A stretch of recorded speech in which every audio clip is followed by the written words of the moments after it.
I consider space camp my alma mater, right? Like that's where you go to get recharged and re-energized and then go back to your regular life. Dreams are like northern stars, guiding our lives. Justin Picchi's dream of being an astronaut formed early on. The first day that they took the kindergarten class to the library, he came running out of school when I picked him up, waving a magazine in his hand.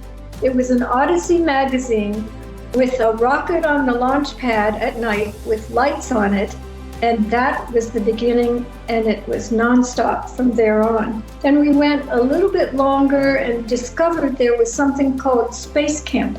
He learned that everyone was important at space camp. That's something that he kind of carried forward through his whole life, that spirit of valuing the entire mission and everybody in the mission has really become a vital part of who he is. It wasn't enough for Justin to go to space camp simply just once. His dreams were too big. He had to go again. So he began asking friends and family to help fund his space program. Through birthday presents and Christmas gifts and doing chores, Justin financed trip after trip to space camp. Determined to fulfill his dream, Justin set out to become a pilot. After a few different stops trying to find the right path, his journey led him to the Air Force, where he received the call sign Scoop. It was at the Air Force that Justin's dreams of space came close to being diminished.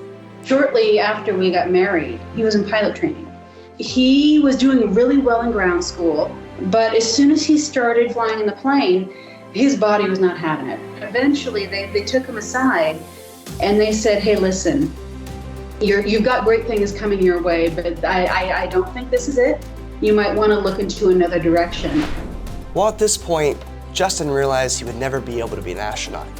Thanks to his time at space camp, he realized there was more he could do for the space program than just fly to space. So that became his new dream, to do whatever he could from the ground to support operations in space. He has done so many things: missile maintenance, working on ICBMs, then commanding ICBMs, and then switching over to the Joint Space Operations Center, the JSPOC. They track everything on orbit. Satellites, space debris, if we can track it, it's done at Vandenberg, and he was one of the first crew commanders there, and Justin's just done amazing work. Justin is the kind of person who leads with empathy and enthusiasm in everything that he does. He's a truly team-focused, quiet professional.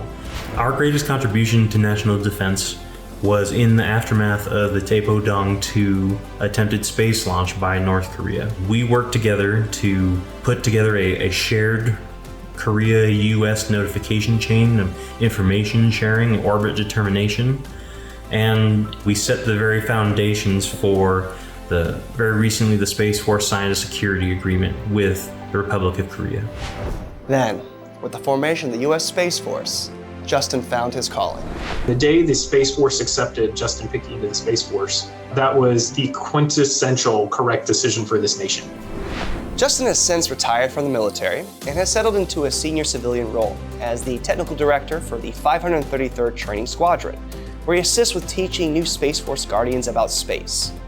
While Justin's dreams have changed over the years, his trips to space camp have kept him centered. Scoop, congratulations. I can't think of anybody who is more deserving of this recognition. I'm so excited that you're continuing on with space training now that you've retired from the Space Force, and I really hope that we get to work together again.